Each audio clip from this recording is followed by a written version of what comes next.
SR1 Cup is our radical feeder series for our motorsport ladder. It's the grassroots for us. It's where the drivers first come in and get to experience prototype racing. The guys are absolutely novice racers with no more than 3 years of racing experience, which gives a real even playing field. It's really a friendly championship that guys with no experience can come into and enjoy close wheel-to-wheel racing with other peers. The passion of racing was really in me. The passion of racing runs through my whole family, and early on, I'm 28, I decided I wanted to race, and SR1 was a good way to do that. It's a great beginner's car because it won't snap on you. You can really control it. You feel it sliding under you. But when you get into the fast curves, it's already pretty impressive. It's a real race car. It goes very quick. It's as quick as any GT car you might find on some of these tracks, and the GP circuit, which is fast, is really an awesome place to race in the UK. I've always wanted to do a bit of racing, but never found a way into it. I thought it was just for the elite. And I read about SR1 a few years ago. I think Chris Hoy did it in year one. That brought it to my attention. So I managed to buy a car beginning of this calendar year, took it out for a couple of days in the ice, and then this weekend is literally my first ever time doing anything that matters in a race car. So first ever time that I've done qualifying was yesterday, and first race today. So my aspiration is get round, get some signatures. I think I'm a bit off the pace, but do you know what? That's the best thing about Radical SR1. I've met the guys. We had dinner yesterday. Some of them know exactly what they're doing. Others, like me, don't. But you know, you're all in it together. Good bit of fun.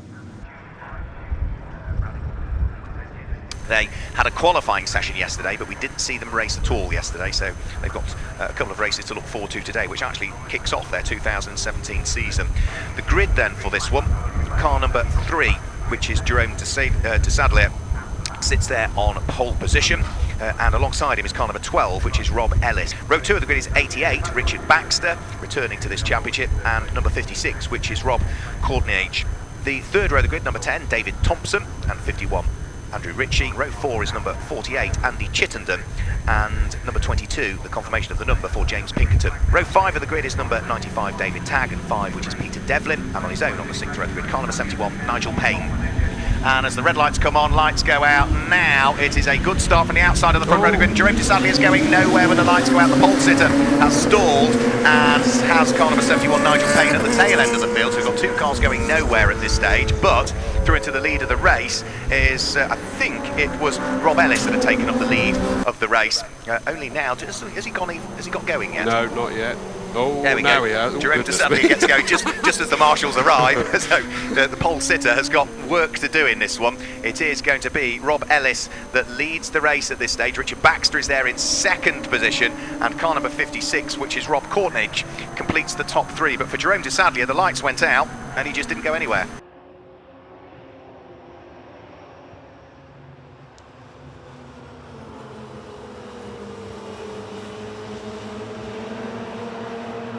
I think we might have had a change for third position because Rob Courtnage was under pressure from, I think, what must have been either Andrew Ritchie or Andy Chittenden heading in towards Hawthorns, whatever it was. There was a change in the order. Whether it's going to be hung on to for the remainder of the lap, we shall wait and see, because they are only now just reappearing into sight on the exit of Sheen Curve. So here they come, the top 3 just getting away a shade. Rob Ellis looking to try and build an advantage in the early stages of this one if he can. He's one of a few drivers that has got experience on the Brands Hatch Grand Prix circuit as they head onto the brakes and turn their way through clearways for the first time. Lap number 1 about to be completed. It is Rob Ellis that leads the race. It is Richard Baxter in second position, and it's Andy Chittenden, I think, that's up into third place now. Indeed it is, yeah, number 48, Andy Chittenden comes through in fourth place. Down to fifth goes what will be David Thompson.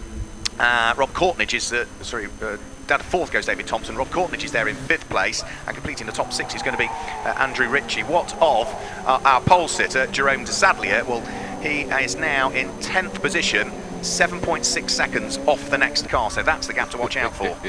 It's going to be a great fight, and of course that number 48 car, Andy Chittenden, was one that brought out, I'm trying to remember now, was it a red flag? I think it was, wasn't it? That he lost it into the gravel at the bottom of Paddock Hill Bend. And although they managed to pull it out... That's Andrew Ritchie, wasn't it, that went into the gravel? Oh, was it? Yeah, you got a choice of two. And you picked the right one. Yeah. And actually, that means that the 48 car came into the pits at the same time, because I had to say it was one of those two, and both of them hit various issues. So he came into the pit. So I still don't think he got the full run on qualifying. Qualified down in 7th position, and he sat there up in 2nd. And trying to see if we can close in on Baxter and Ellis. Yeah, well, Ellis, who leads the race, Rob Ellis, Richard Baxter and Andy Chittenden all have experience on the Brands Hatch Grand Prix circuit, and they are inside the top 3 at this stage. So Rob Ellis leading by over a second on completion of the first lap of the race, a 20-minute race for which there are still 17 minutes remaining. About to come through, thank you very much, and very shortly conclude lap number 2. So here they come onto the brakes, lead 3 having broken away from the 4th place car of David Thompson.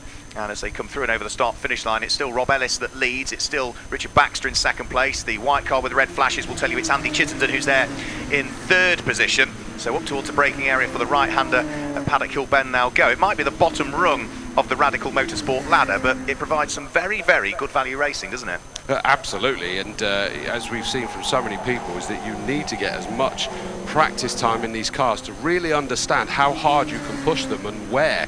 You are able to take these cars a lot quicker through the corners with the downforce than you may be being used to if you've been into some driving something without this level of downforce.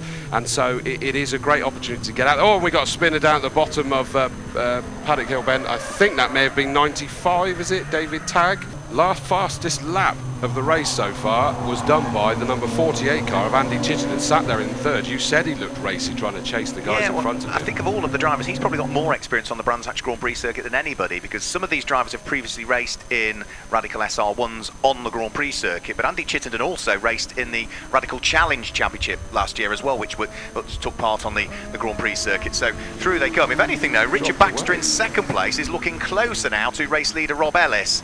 So the gaps between 1st and 2nd comes down to just 0.6 of a second that time through. As for our charging car that was the pole sitter of Jerome de Sadlier, well, he is already now up into 8th position. He was 10th a lap or so ago, but he's now up into 8th position. Oof. And has just posted the fastest lap of the race so far, 1 minute 36.910 for the number 3 car that sat on pole, but when the lights went out, went nowhere. And that was that's basically a second quicker than what was the fastest lap of the race before that. The 4th place car, number 56 of Rob Courtnidge, he's actually running faster than all of the cars around him, so he could start reeling in that 3-way battle between Ellis, Baxter and Chittenden at the front. He's got a lot of work to do to get on board with them, but he is now lapping a second quicker than that last time round. Yeah, you can certainly see as they head up towards Stirling, so the gap is closing. Yeah, the amount of daylight between the car in 3rd, Andy Chittenden, and the 4th place car of Rob Courtnidge is coming down all of the time. So here comes over the start-finish line any second now our race leaders. So through they go over the start-finish line. 'Twas ever still Rob Ellis leading the race from number 88 Richard Baxter, then number 48 Andy Chittenden. But let's have a quick look. Here is Rob Courtnidge, and that time through he is 2.5 seconds quicker than the next car ahead. So he is the quickest car out there at the moment, other than the pole-sitting car of Jerome de Sadlier, who is still trying to get himself inside the top 6 at the moment. The number 3 car residing in 7th place, but I would have thought by the end of this lap, Andrew Ritchie will be firmly within the crosshair. We've got a purple Sector 1, that's worrying, through a yellow flag, but hey-ho, by Pinkerton now, who sat there in 5th. So it looks like the 4th and 5th cars of Courtnidge and Pinkerton are starting to get a little bit more comfortable as they're running and seeing if they can reel in those front 3. Yep, so see whether he might be able to reel them in. Rob Ellis still leading. We are almost at the halfway point of this race now. The race leader is on lap number 6, car number 12, leading by 1.157 seconds from number 88 Richard Baxter. So that's the largest advantage that Rob Ellis has had at any point throughout the course of this race, but it certainly looks as though now traffic is potentially coming into play, because they're going to catch and have to work their way through and past the number 95 car of David Tagg this time through, fresh from his spin and issues at Paddock Hill Bend. He's moving neatly out of the way, and without question now, car number 56 Rob Courtnidge has made it almost a quartet for the lead of the race. Still the same order, Ellis from Baxter, then number 48, which is Andy Chittenden, but gaining time on them all of the time. Rob Courtnidge heads at the wheel of the number 56 car up towards Paddock Hill Bend, and what does his lap time look like that time through? He is still, a couple of seconds quicker than the cars ahead. So it is a lot to play for. 4th, 5th, 6th, all lapping quicker than 1st, 2nd, 3rd. So there is quite a a lot to play for here, and where, as you say, it's becoming rapidly a quartet instead of a trio for that lead group. And of course, I think one of the other elements you get with this is that you do have a fitness element to this, because with that level of downforce taking his corners, especially the very rapid ones in the countryside on the GP circuit here at Brands Hatch, is that they will suddenly feel the effects of taking those corners quite so quickly as we see them coming down towards us at Hawthorns, and it does look like they're line astern pretty much. Certainly the top three look like they're line astern as they went through the cameras there.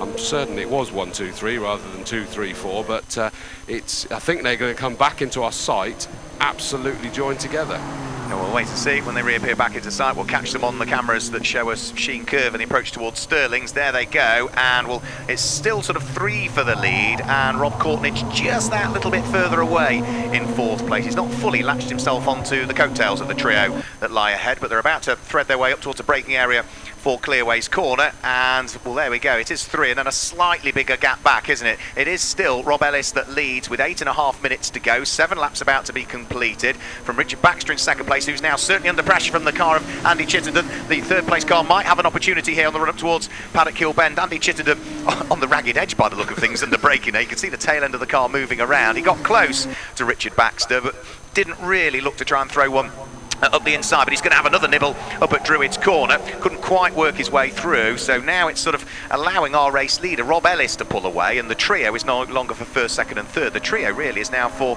what is 2nd, 3rd and 4th position. Did we also see Jerome de Sadlier gain another place there, the number 3 car? That was actually number 10 David Thompson and the 51 car of Andrew Ritchie. They were lined up side by side on the grid, and they're back fighting with each other again, even though we know that the number 10 car of Thompson had to start right at the back. I know at some point over the course of this race I'm going to call Andrew Ritchie either Guy or Shane. I do know that. It will happen. Lionel. No, well, we can add that one. I hadn't thought of that one. So Rob Ellis leading, 7 laps completed, less than 0.6 of a second was the gap between 1st and 2nd. There was then just a 1/4 of a second back between 2nd and 3rd, and 3/4 of a second between what was 3rd and 4th place as they all head down through Hawthorn once more. Still Rob Ellis leading. He's led every single lap so far, but that's not to say he's not been shadowed for all of them as they turn their way for the 8th time through Stirling's and are about to reappear with 7 minutes to go up towards Clearways. Yeah, I can't help but feel that, to be fair to Rob Ellis, the number 12 car, is that he does look like he is in control of this, is that every time they get back onto the rear of him, he's then able to stretch it back out again as he comes through still in that lead. You see, he's not under extreme pressure, unlike the cars just behind him. It's now, in fact, interestingly, it was the 48 car of Chittenden that was all over 88 Baxter last time round, while suddenly he's now being pressured by Courtnidge in the number 56 car. And all of this whilst the car in 6th position, car number 3, the pole sitter, Jerome de Sadlier, having to work his way back through, having stalled on the grid and getting away last. He is lapping 3 seconds a lap quicker than some of those ahead. It was a 1 minute 36.1 from him. It was a 1 minute 39.3 from Andy Chittenden in 3rd place, who's under huge pressure again from Rob Courtnidge, who got very close on the run down through Graham Hill Bend, but couldn't quite squeeze his way through. Yeah, we've got a spinner up at Druids as Mark grabs his binoculars just to have a quick look to see who that was. But Rob Courtnidge got a cracking run through Druids, down towards Graham Hill Bend, all over the back of the number 48 car of Andy Chittenden. But he didn't really take that speed to try and dive up a gap or anything. He literally looked like he nearly made contact with the back, so it looked as though he was more trying to keep the momentum going through Graham Hill Bend. Didn't feel it was the right place to make a move. Maybe he's trying to see if he can carry that all the way up onto the long straight out into the country. The spin was for car number 10, David Thompson, so he has lost a place or so there. I suspect that the number 5 car, Peter Devlin, was able to get himself through and ahead, but I don't think he'll have lost anything other than just one single place, as our race leading pack of cars is about to very shortly head over the start-finish line. So I think it'd be Ritchie, wouldn't it? Him and Ritchie were fighting hammer and nail, weren't they? Yeah, here we go, over the start finish line. Andy Chittenden still under huge pressure from the number 56 car of Rob Courtnidge, who's looking to try and get himself onto the overall podium. They are also now being caught by the next couple of cars that sit directly behind, because car number 22, James Pinkerton, is now being harried along by Jerome de Sadlier. Both of those cars posting their individual best laps of the race, but Jerome de Sadlier in 6th place, posting the overall fastest lap of the race we've seen so far, 1 minute 35.867. So we've now got 6 cars closing up for the lead, the slowest of which is the race leader, the fastest of which is in 6th. Fantastic, exactly what we're expecting. He can smell blood now, can't he? he can see that daylight has disappeared. He had so much time that he had to make up, even plenty of considerably slow as he had to get past. Now he's into the heat of the battle, and it looks like there was a challenge there for third, but he decided to bail out on it. So 48 Chittenden still sits there in third, but Rob Courtnidge, number 56, he had a very serious look through the left-hander there of Surtees. Just wasn't quite able to get the noise pedal down enough as they went up the hill and out of our sight. And in fact, I think that's compromised him all the way along that straight now, isn't it? It's a difficult thing. It's an important corner, Surtees, in reality, because you carry all of that speed out of Surtees along the Pilgrims Drop, down through Hawthorne Hill and through Hawthorne Corner, which itself is a very, very fast right-hander, so it's a key part of the circuit, Surtees. And as we look towards the squabble for the lead of the race, we've certainly got 4 cars together, then a bit of a gap with the number 22 car of James Pinkerton having to stick his elbows out to try and keep the Pole City car of Jerome de Sadlier directly behind. And all of this whilst the clock is ticking down. We've now just got 3.5 minutes to go. So here's the 4 for the lead, and this time again Andy Chittenden looks as though he's a little bit slower through Clearways, on towards Clark Curve, the car in 3rd position under pressure from Rob Courtnidge, but Rob is not close enough at all this time up towards Paddock Hill Bend, so the order I'm sure will remain the same, and you can see how little daylight there is between all of the cars inside the top 6, and of course they're now starting to bear down on the next little bit of traffic that they need to deal with as they head up towards Druids. Well, you could see the our pole sitter there, de Sadlier, red flag, red flag. I was about to say you could see him absolutely washing out as he went through there, and there's a few of them haven't seen the red flag there, and they're just suddenly bunching up. Slow down, guys. Oof. That got a little bit gnarly, and the 48 car definitely hasn't seen it. Andy Chittenden's gone tearing through there. Hopefully he's going to see the red flag soon. He has now, I believe. And yeah, we have no idea what that's for, do we? No, there's a fair chunk of the Brands Hatch Grand Prix circuit that we can't see. It was a 20-minute race. The red flag came out with 3 minutes and 7 seconds remaining. Well, number 10 Thompson's just down in front of us, stopped at the line for the red flag, which means that the car we seem to have lost is number 51, Andrew Ritchie. Number 12 Rob Ellis was the race leader at the point the red flag came out. Second was car number 88 Richard Baxter. Third was number 48 Andy Chittenden. Fourth was number 56 Rob Courtnidge. Fifth was number 22, which is the car of James Pinkerton. And sixth is going to be the number 3 car of Jerome de Sadlier. In third position, number 48 Andy Chittenden. In second position, the number 88 car, Richard Baxter. Well done, Richard. But the victory was taken, number 12, Rob Ellis. Well done. Just wait with that champagne. I was absolutely on the limit the whole time. As I say, it started to go off. I guess the tyres were getting a bit warm by the end, but yeah, I mean, these guys are just, you know, it's quick. It's a really competitive championship. Everyone's so close to it, so there's no room for mistakes. So you get punished.